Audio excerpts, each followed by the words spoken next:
Vamos a ir arrancando. Bienvenidos a todos a un nuevo Ateneo Bibliográfico. En esta oportunidad se titula Técnicas de biopsia diagnóstica utilizadas en pacientes pediátricos con cáncer. Como coordinador lo vamos a tener al doctor Ignacio Bois, cirujano pediátrico especialista en cirugía mínimamente invasiva percutánea, y vamos a comenzar con un caso clínico disparador. En esta oportunidad tenemos a una paciente mujer de 15 años de edad oriunda de Tucumán, que consulta por una tumoración en la pared torácica con esta radiografía, que es interpretada inicialmente como una neumonía con derrame en su lugar de origen, por lo cual le colocan un drenaje pleural con débito de características hemáticas. Para continuar con sus estudios, además se le solicita una tomografía y un ecocardiograma. En la tomografía se observa esta masa a la derecha que se ve cómo desplaza y genera un efecto de masa mediastinal, desplazando las estructuras de la tráquea y también el corazón hacia el lado izquierdo, que medía aproximadamente 20 por 20 centímetros por 14 y con realce heterogéneo el contraste. Por lo cual se decide realizar una punción. En este caso se hace una biopsia guiada por ecografía que se realiza con sedación en ventilación espontánea y con anestesia también local. La paciente estaba en posición semisentada. Sí, el equipo de anestesia y también estaba listo el equipo de endoscopía respiratoria ante cualquier eventualidad que haya que actuar. Y lo que se hizo fue punzar guiado por ecografía con una aguja de 20G y se tomaron aproximadamente 7 muestras. La paciente no tuvo ninguna complicación luego de la punción. Y gracias a estas muestras se llegó al informe preliminar que fue un sarcoma de Ewing. Vamos a comenzar con el primer artículo complementario del bibliográfico. Es un artículo que fue publicado en el año 2019 que habla un poco del diagnóstico seguro guiado por tomografía de la biopsia para masas mediastinales en una revisión sistemática. A modo de introducción, en pacientes con masas mediastinales es obligatorio un diagnóstico preciso para el tratamiento adecuado de estas patologías y la biopsia percutánea con aguja gruesa guiada por alguna imagen que puede ser tomografía, ecografía o resonancia se convierte en un método que es mínimamente invasivo y rentable en comparación con procedimientos quirúrgicos.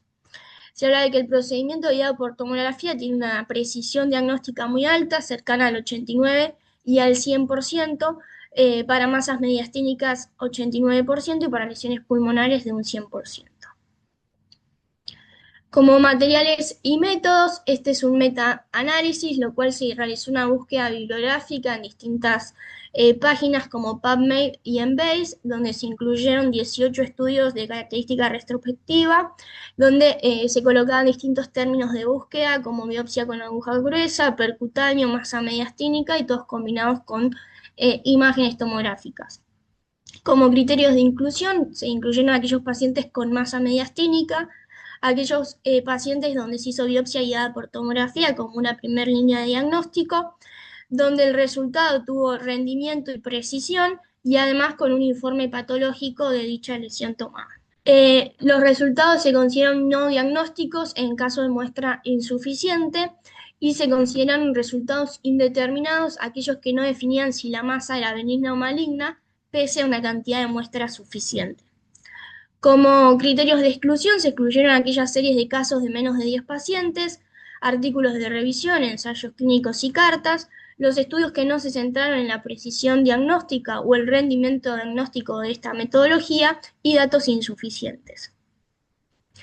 Se definieron como complicaciones mayores a las siguientes: neumotórax con requerimiento de drenaje, hemotórax con requerimiento de drenaje, hemoptisis grave que requiera el pasaje a terapia intensiva, embolia gaseosa, siembra en lo que es el trayecto de la aguja y la muerte.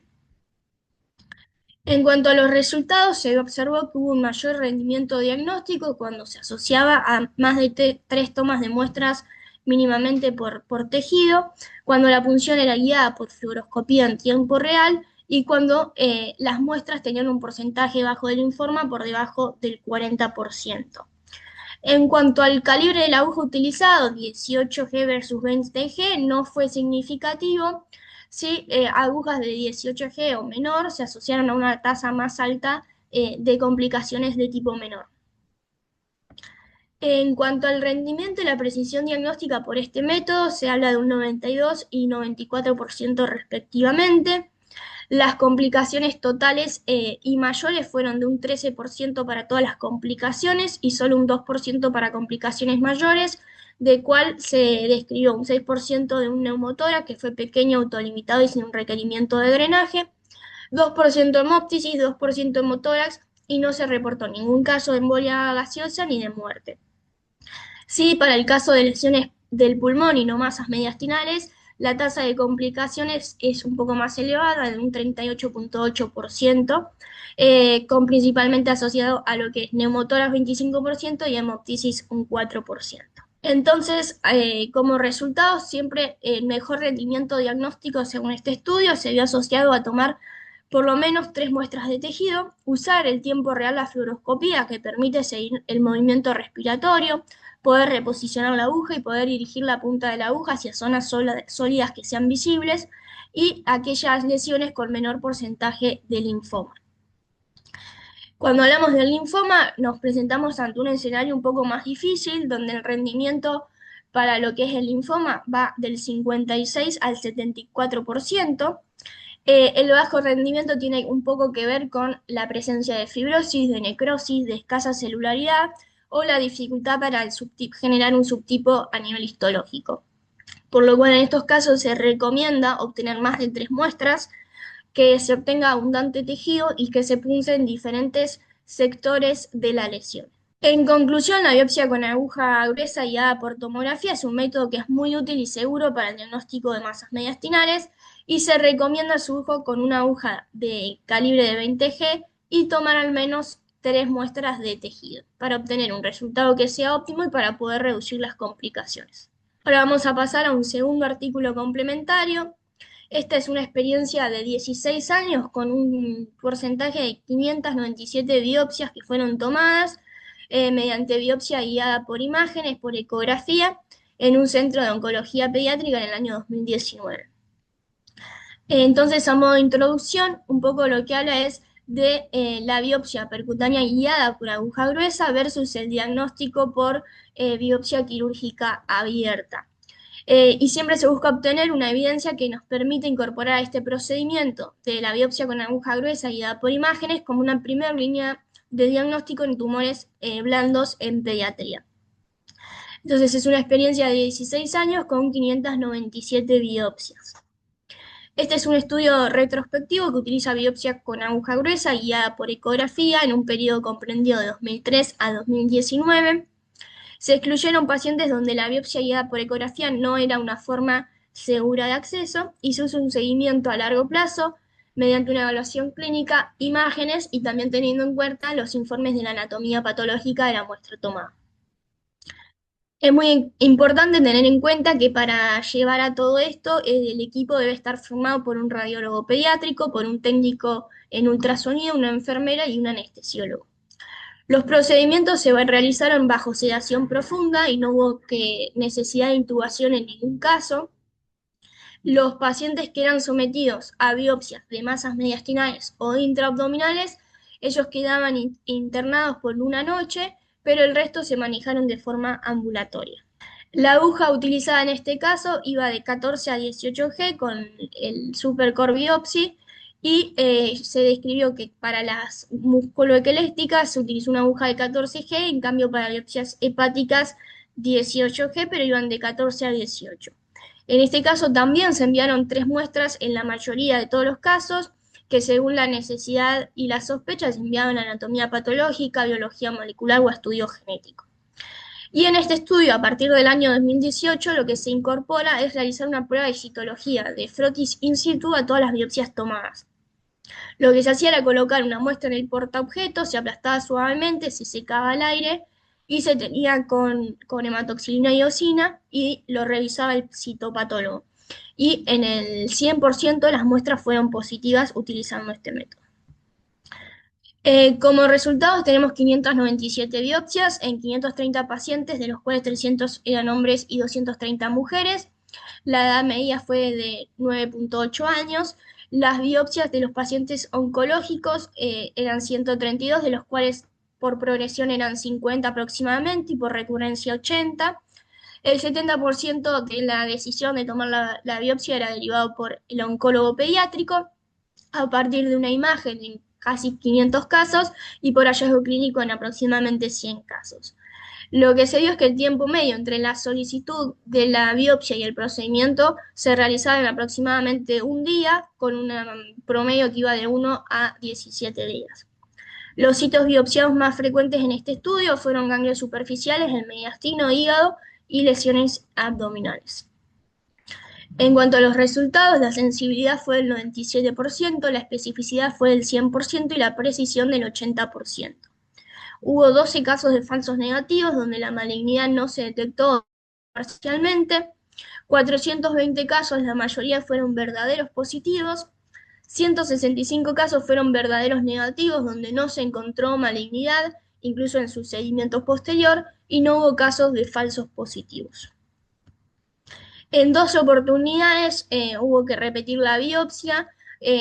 Ante esta necesidad, 6 fueron de nuevo por biopsia percutánea y 6 requirieron de biopsia quirúrgica abierta. En 3 casos el diagnóstico fue parcial y esto tuvo que ver con 2 por tumor dentro de un teratoma y uno que fue un ganglioneuroblastoma diagnosticado como neuroblastoma. Sí habla de que la prueba citológica de Frotis, esta que se incorporó a partir del año 2018, permitió diferenciar el tejido tumoral del no tumoral en un 97.6% de los casos. En este estudio las complicaciones fueron 4 relacionadas a la biopsia, que 3 fueron sangrados en el sitio de punción, con 1 de requerimiento de transfusión y factores de la coagulación, y se describe un caso de siembra tumoral en el trayecto. Y luego hubo un caso relacionado a lo que es la sedación, que fue una apnea prolongada que se autolimitó. A modo de discusión, es crucial adoptar un enfoque sólido para tomar muestras que sea rápido, preciso y con un alto perfil de seguridad. La cirugía tiene asociación a alto costo, a estadia hospitalaria, a un tiempo de recuperación mayor y a un inicio más tardío de la terapia relacionada al tumor. La punción por aguja gruesa requiere una sedación profunda en vez de una anestesia general. La mayoría se pudo programar en menos de 24 horas de que fue solicitada, versus la disponibilidad de quirófano en lo que le requiere una biopsia quirúrgica. La tasa de complicaciones descritas fue para las menores de un 2 y para las mayores complicaciones de un 3%, en el caso de la biopsia por aguja gruesa percutánea. En cambio, para la biopsia quirúrgica fue de un 29 y un 5%. La tasa de precisión descripta para la biopsia percutánea guiada por aguja gruesa fue del 98% y se considera el diagnóstico en la primera biopsia en la mayoría de los pacientes.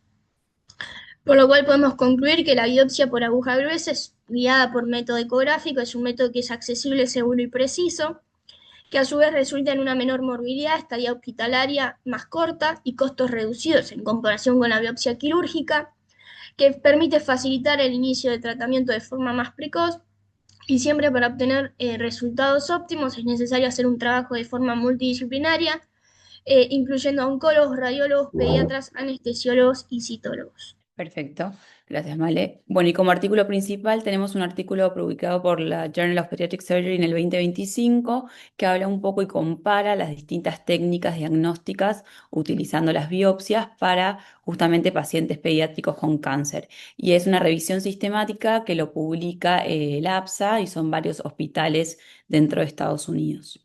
Bien, a modo de introducción, dicta que hay 15.600 niños que son diagnosticados con cáncer cada año. De estos, la mayoría de estos tumores son leucemias, linfomas y neoplasias del sistema nervioso central, pero un 30% de las neoplasias malignas son tumores sólidos extracraniales pediátricos, por esto la importancia de su diagnóstico. Bien, tradicionalmente siempre se ha recomendado la biopsia quirúrgica abierta y el objetivo de esta biopsia era, digamos, recabar un centímetro cúbico de tejido para tanto análisis diagnóstico y molecular. Pero actualmente hay técnicas más modernas y precisas como estudios genéticos o análisis microscópicos que ya no necesitan de estas muestras tan grandes. Entonces con esto hay un cambio en el paradigma y digamos, se introducen técnicas de biopsia menos invasivas que no requieran, digamos, como no requieren mayores tejidos, son suficientes para poder realizarlas de esta manera. Bien, un poco hablando sobre las técnicas de biopsia mínimamente invasivas, generalmente están recomendadas para adultos. Está la biopsia con aguja gruesa, que es muy utilizada, con tasas de rendimiento diagnóstico de neoplasias sólidas entre el 93 y 99%, con una tasa de complicaciones menor al 1%.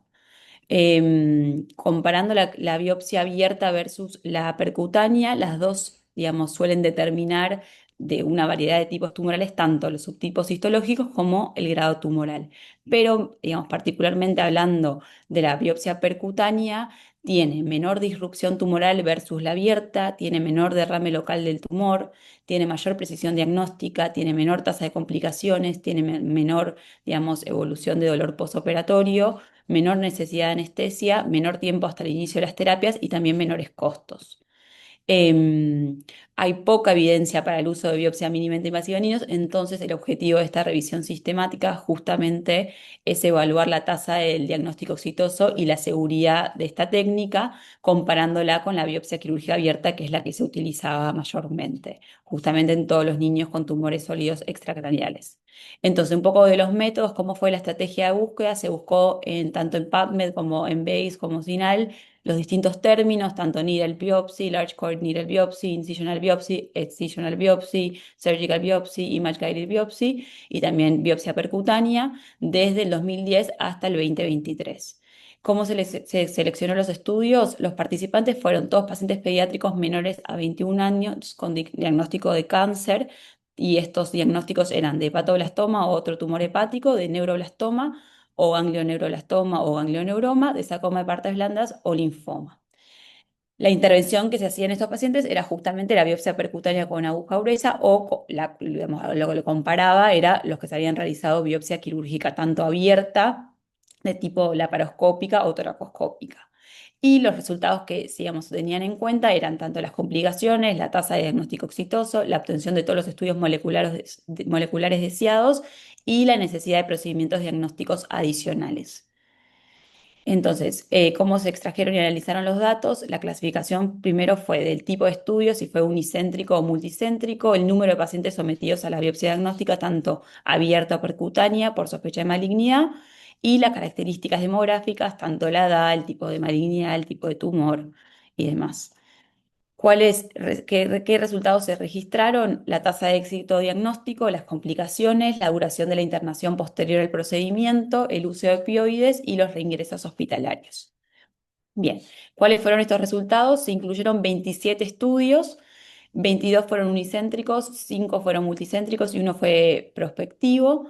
Y a nivel general, de estos 27 estudios, se incluyeron 2.477 niños con una edad promedio de 6,1 años y 18 de esos estudios hablaban sobre tumores neurogénicos con un N de 820 pacientes con estos tumores. 9 hablaron de patoblastoma u otras histologías hepáticas con un N de 307.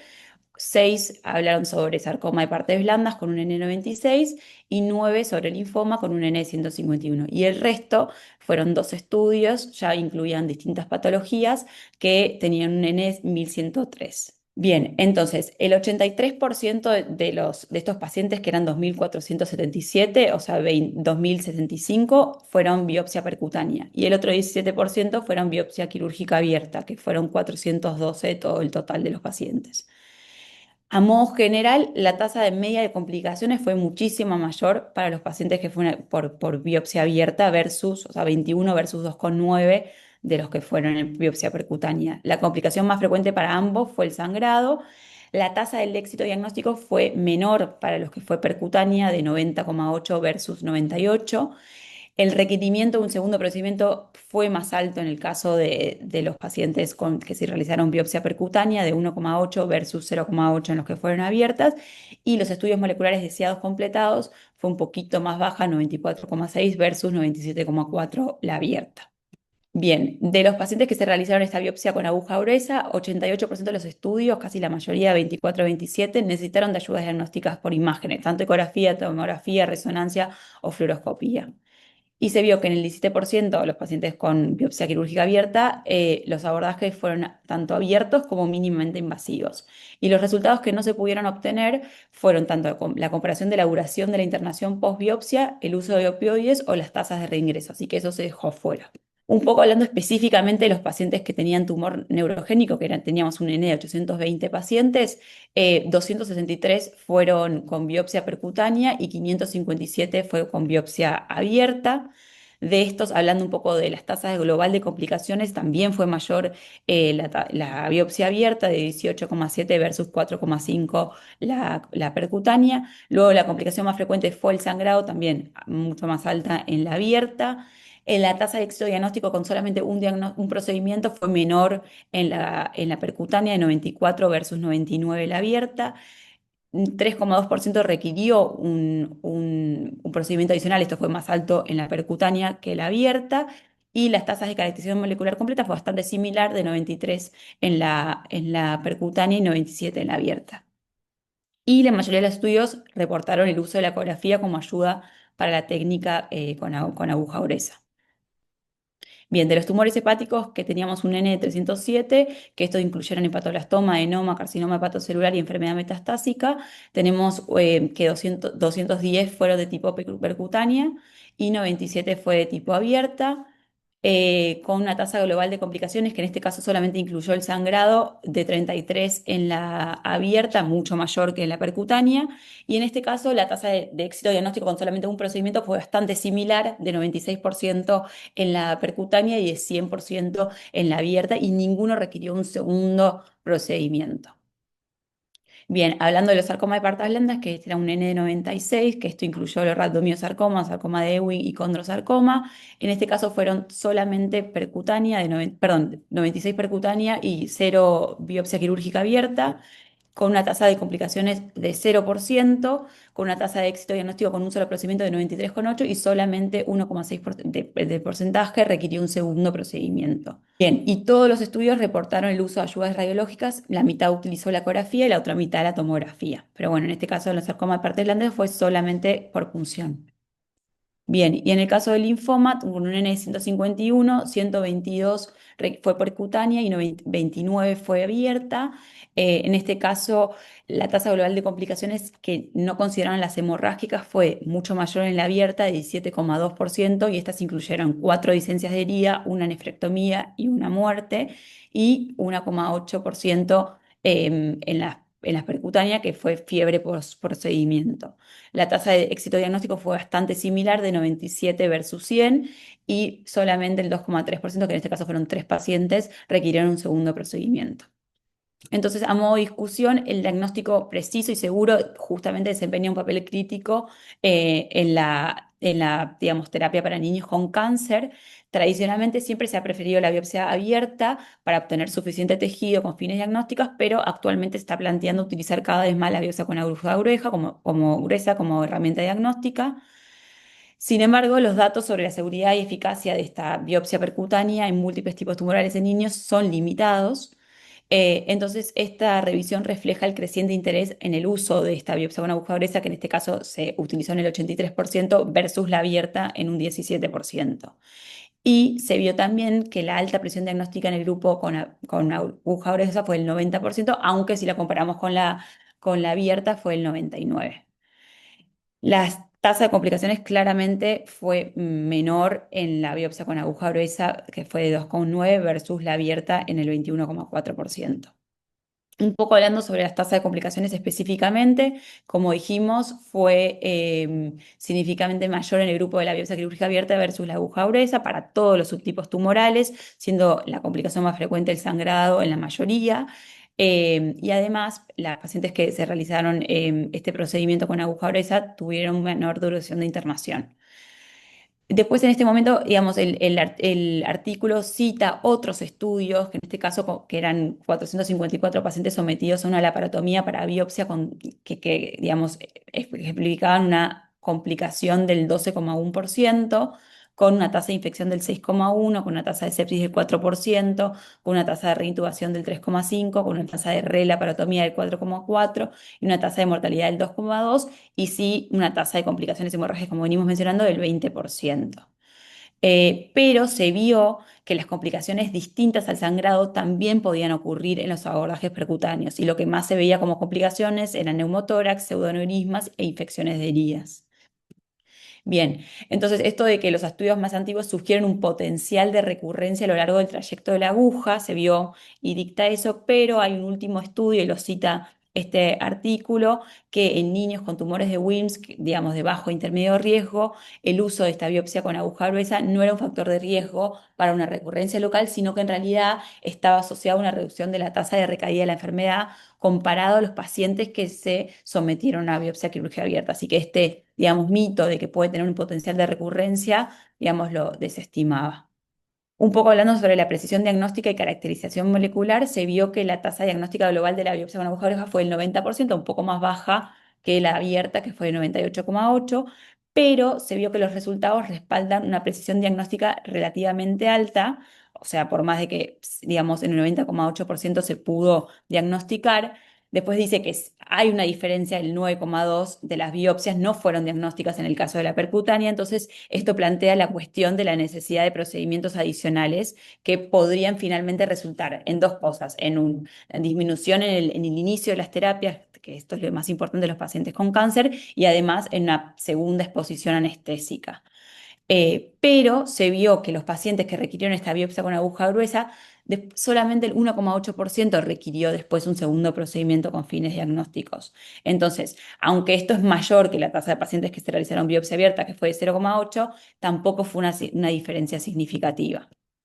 Entonces, lo más probable es que estas biopsias no fueron completas, pero aún así fueron suficientes para poder respaldar el diagnóstico y avanzar con el tratamiento y obviamente evitar un segundo procedimiento. Entonces, el éxito diagnóstico sí difirió según el tipo tumoral. Tenemos que en el caso de los neuroblastomas demostró una mayor probabilidad de biopsia no diagnóstica con la técnica por punción versus la abierta, y esta diferencia no fue, digamos, evidente en los otros tipos tumorales, y esto se debe a que el neuroblastoma típicamente requiere una muestra de tejido más grande para el diagnóstico y para la caracterización molecular completa. Pero, digamos, sin embargo, no hubo diferencia significativa en la capacidad de completar exitosamente todos los estudios moleculares, ya que, digamos, era en la biopsia percutánea de 94,6 y en la abierta de 97,4. Y esto incluyó el grupo del neuroblastoma también. Luego habla un poco sobre la optimización de la técnica de la biopsia con aguja gruesa. Tenemos que el objetivo es lograr un diagnóstico rápido, preciso y con suficiente tejido para estudios moleculares, evitando justamente repetir segundos procedimientos. Y la precisión diagnóstica va a depender del tamaño y la localización del tumor, el tipo histológico, la longitud del cilindro obtenido y el calibre de la aguja. Y esto es importante, la calidad del tejido es tan importante también como la cantidad. La guía por imágenes ayuda un montón. Se vio que la ecografía se prefiere por ser rápida, portátil y no presenta radiación. Tenemos la tomografía, que es útil en lesiones un poco más complejas y grandes. Y en tumores difíciles también se puede asociar a una cirugía mínimamente invasiva para poder asistir a la biopsia. Justamente debido a la heterogeneidad del tumor, se recomienda obtener múltiples muestras de distintas zonas, utilizar técnicas coaxiales, realizar entre 10 y 20 cilindros de al menos 1 por 0,3 centímetros, y en tumores hepáticos se aconseja biopsiar también tejido sano adyacente. Las agujas de mayor calibre suelen mejorar el rendimiento diagnóstico, pero hay que tener cuidado porque aumentan el riesgo de sangrado. Y es importante el trabajo multidisciplinario y la evaluación anatomopatológica en tiempo real para aumentar el éxito diagnóstico. ¿Cuáles fueron las limitaciones de este estudio? La mayoría fueron retrospectivos y unicéntricos. Los recursos y experiencia varían entre instituciones. No todos los centros cuentan con un radiólogo intervencionista pediátrico, un cirujano entrenado en biopsia percutánea, un soporte anatomopatológico inmediato, y puede haber un posible sesgo de selección y publicación. Además, faltaron datos sobre la experiencia del operador, la experiencia del patólogo, la intención quirúrgica, y a modo de conclusión, tenemos que los resultados en adultos no se pueden extrapolar a la pediatría. Los niños requieren anestesia con mayor frecuencia, entonces es clave evitar los segundos procedimientos. La incorporación de nuevas técnicas deben hacerse de forma segura y controlada. Se vio que la PAF sigue siendo menos aceptada en pediatría, y de vuelta repite que tanto el artículo de Male como el mío decía que la importancia del enfoque multidisciplinario, la participación coordinada de los radiólogos intervencionistas, los oncólogos, cirujanos y patólogos, y, digamos, tienen que tener, digamos, para poder elegir la mejor estrategia diagnóstica según el paciente, el tumor, la experiencia del equipo y los recursos institucionales. Dejo comentarios finales al doctor Boyce. Muy bien, muchas gracias. Gracias, Male, gracias, Carito. Buen día a todos los que están conectados. Bueno, básicamente la idea de traer este tema a discusión es eh, un poco seguir este cambio de paradigma de el uso de las biopsias percutáneas. Creo que si bien hay en la práctica una aceptación y una implementación importante, es verdad que no hay tanto escrito ni publicado en pediatría.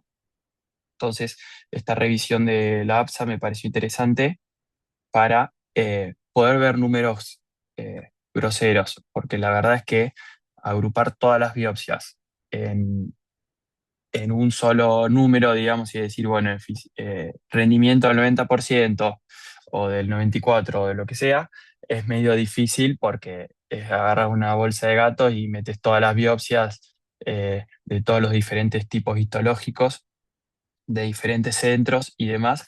Es difícil poder sacar conclusiones precisas, pero me quedaría con la idea, digamos, de que podemos obtener muestras con un rendimiento aceptable, con un riesgo muchísimo menor y con todos los beneficios que ya las chicas mencionaron tan claramente.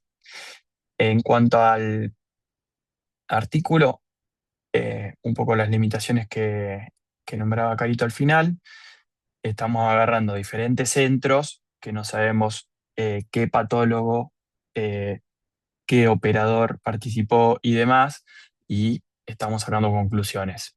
Nada, eso para tomarlo con pinzas. Después, obviamente, en cada centro en particular se ve qué recursos se cuenta y en base a eso se tomarán las decisiones.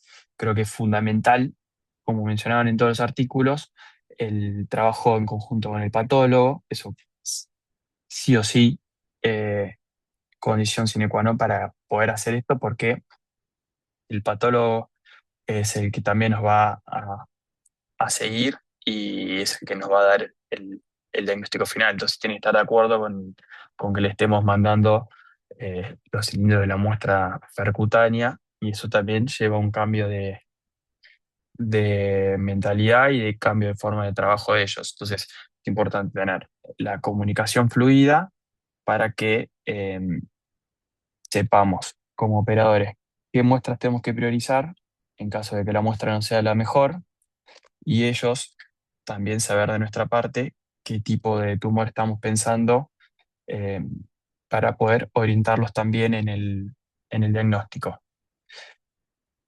Y otra cosa importante también mencionaban en los artículos es poder hablar con los patólogos y poder nosotros estar al tanto de la patología de base para saber qué priorizamos, como mencionaba muy bien en el caso del neuroblastoma, por ejemplo, saber qué priorizamos, perdón, para estudios biológicos, por ejemplo.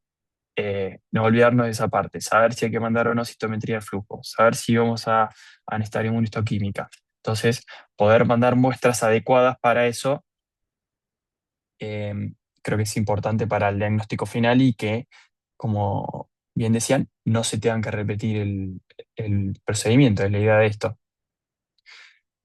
Un poco quería volver sobre el caso clínico disparador, que eh, la idea era también en un punto hablar un poco de los tumores mediastinales en adolescentes, que acá lo percutáneo tiene un beneficio creo que indiscutible en el sentido que estamos haciendo la biopsia en un paciente con un riesgo anestésico muy alto. Entonces ahí no hay mucha más discusión porque eh, lo percutáneo versus lo quirúrgico nos da un beneficio enorme que es hacerlo con el paciente en sedación, con anestesia local, el paciente nunca pierde la ventilación espontánea.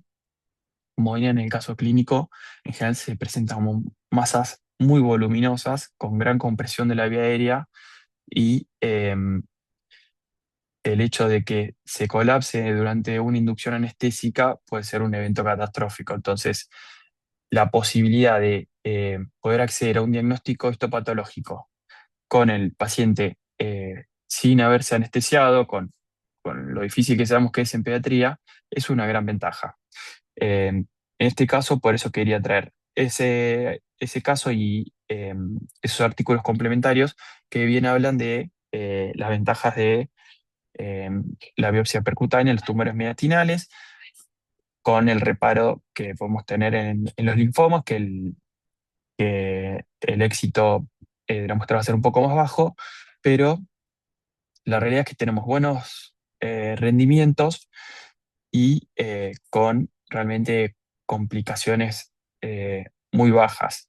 Em, es importante en estos casos el tiempo desde que se diagnostica o desde que ingresa el paciente a poder hacer la biopsia.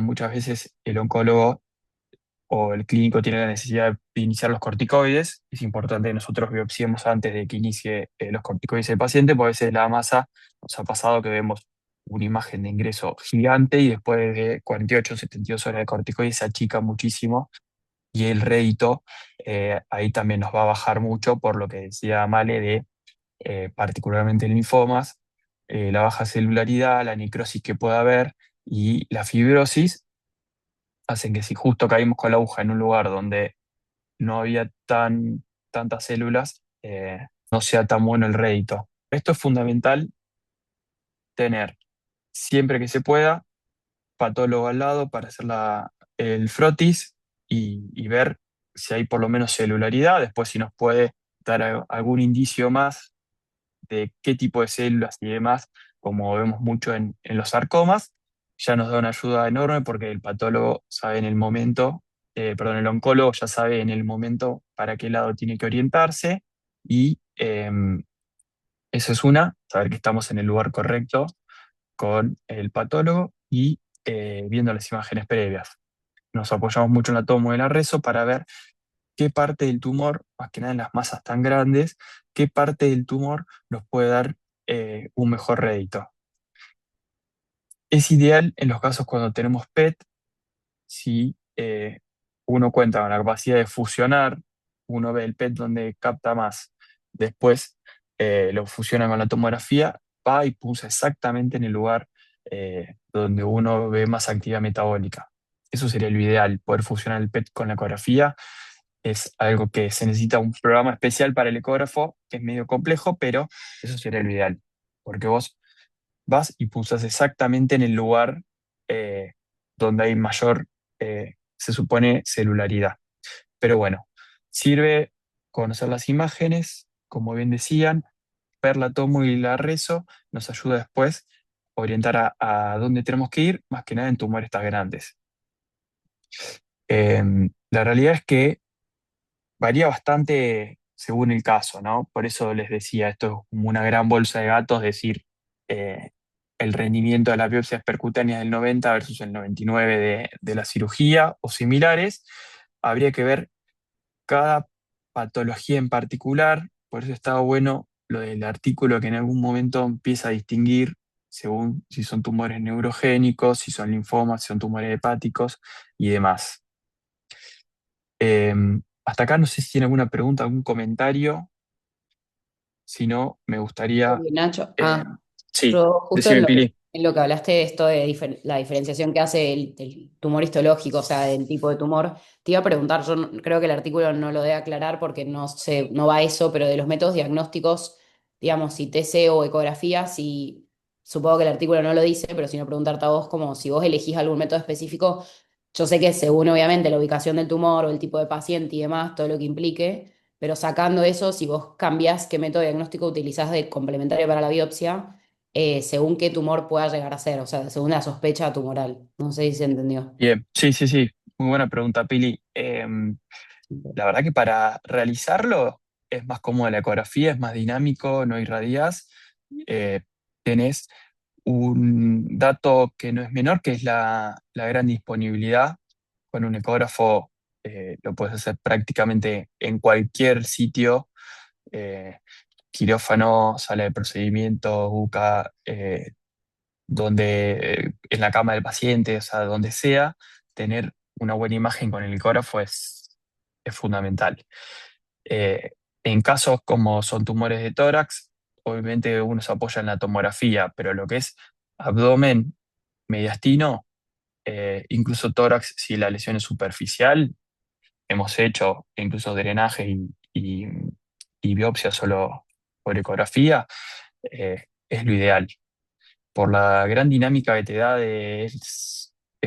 es muy fácil de ir viendo eh, en el momento, en tiempo real, donde está la aguja. Entonces, eso es lo más práctico.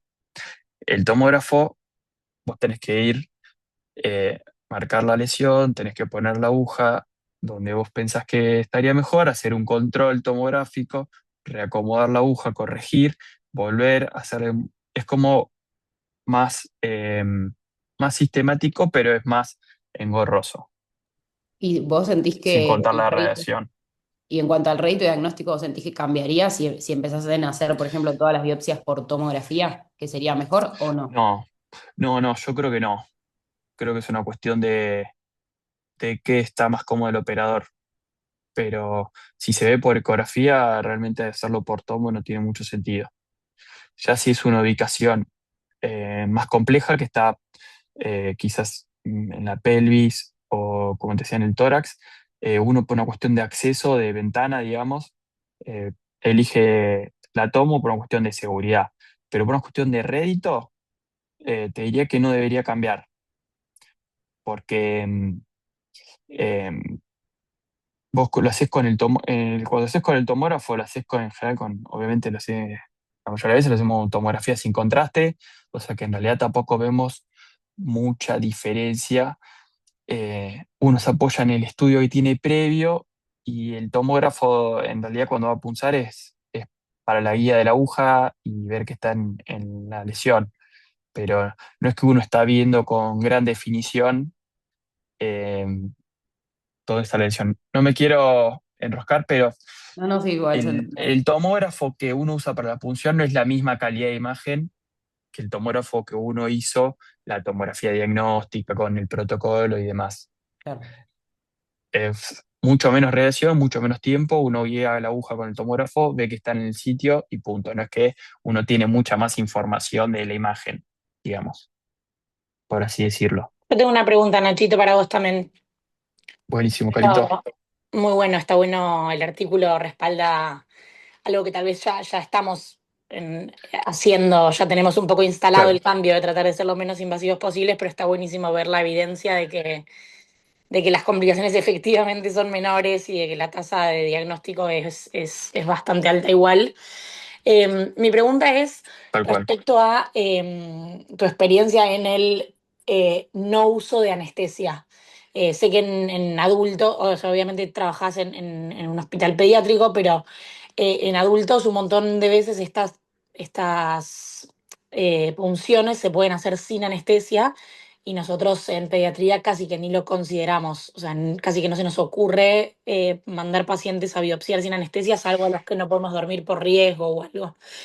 ¿Cuál es tu experiencia o qué pacientes te parece que tal vez sí tenemos que empezar a pensar en que puedan tolerar bien con anestesia local un procedimiento, al margen de que obvio sean pacientes grandes que se queden quietos y demás?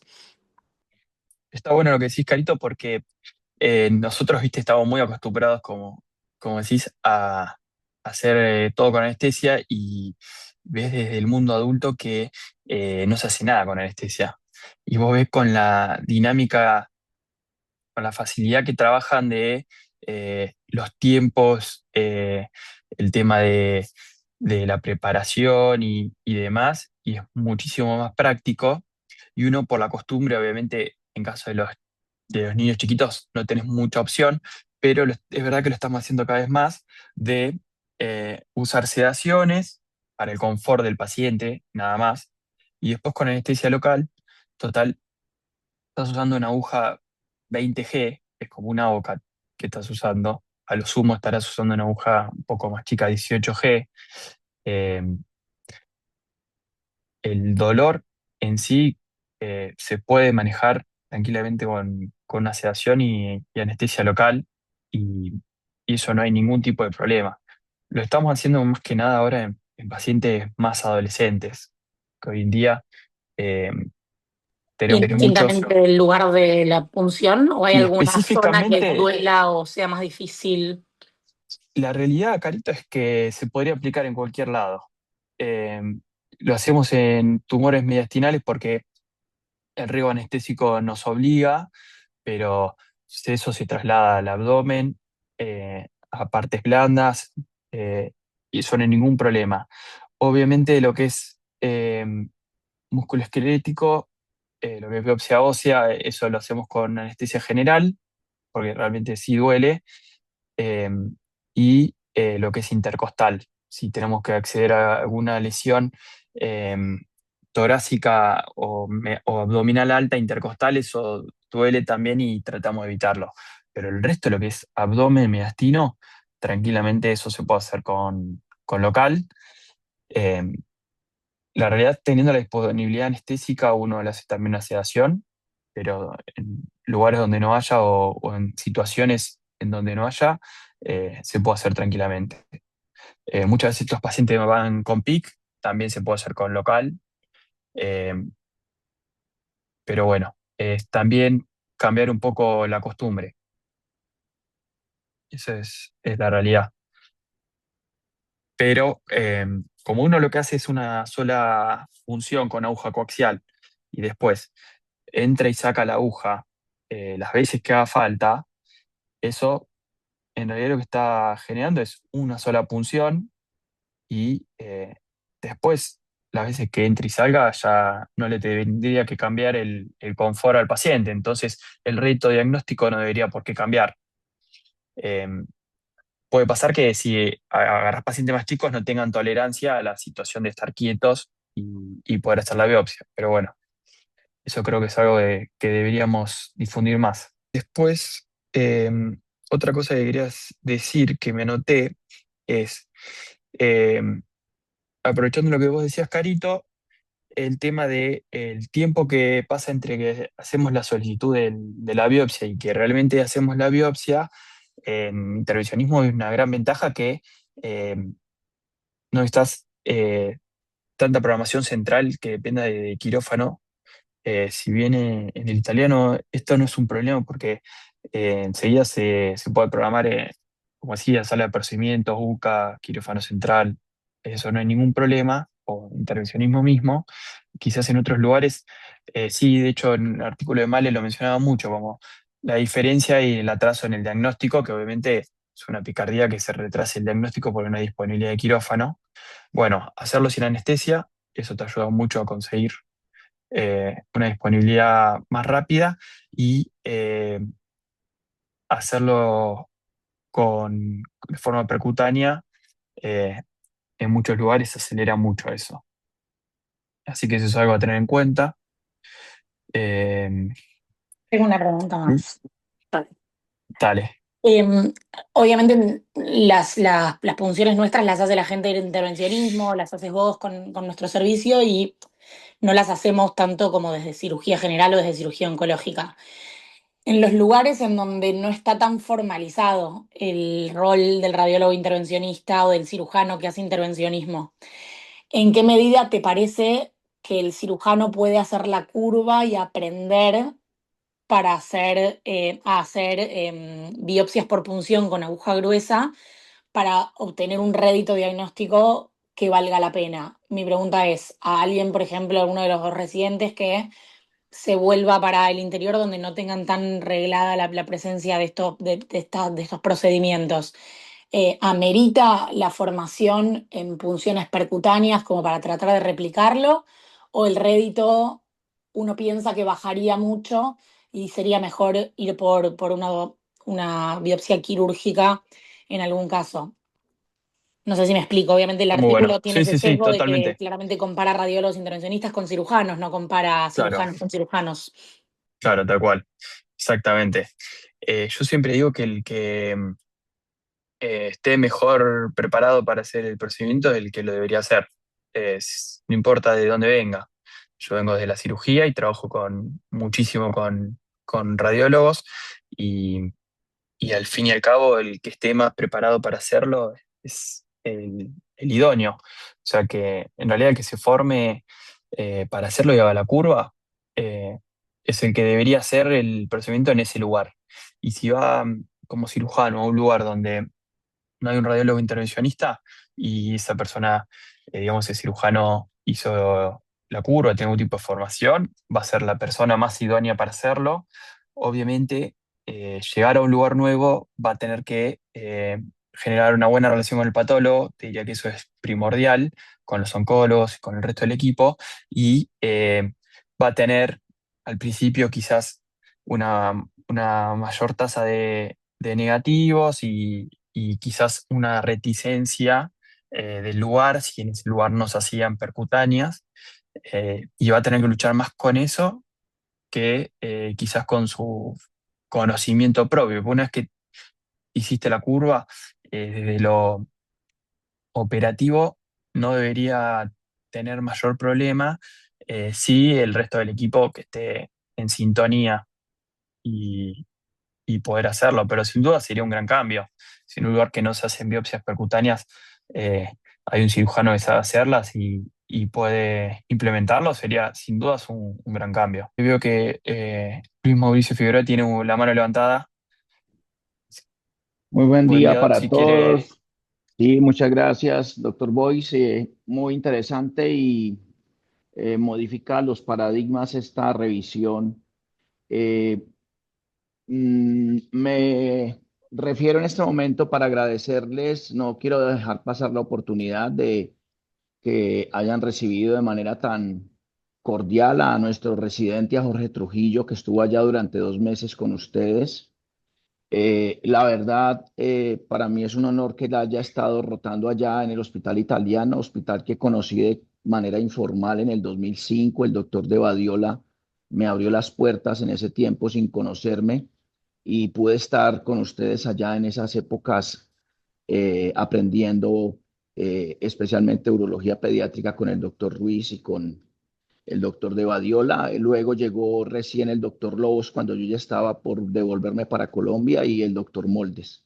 Así que, y Edurne era residente en ese momento de urología pediátrica. Así que, la verdad, a todos, a ustedes, los profesores, los residentes, toda la institución, mi mayor gratitud desde la ciudad de Cali, el programa de cirugía pediátrica, por recibir a Jorge y estamos muy complacidos de que ya se concretó un convenio formal entre la Universidad Hospital Italiano de Buenos Aires y la Universidad del Valle, de tal manera que podrá haber una movilización internacional de doble vía entre quienes quieran venir por acá a Cali, Colombia, y los profesores y estudiantes que quieren ir a estar allá con ustedes desde pregrado hasta posgrado.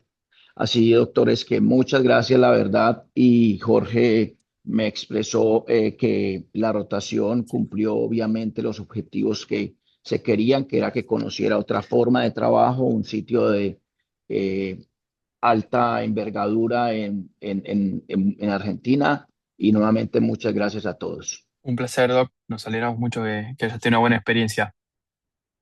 Muchas gracias. En honor al tiempo, si no hay más comentarios y preguntas, damos por concluido. Bueno, muchas gracias a todos los que se Muchas conectaron gracias. y participaron. Gracias a todos. Gracias, Un buen día. beso, buen Chau, día. chau.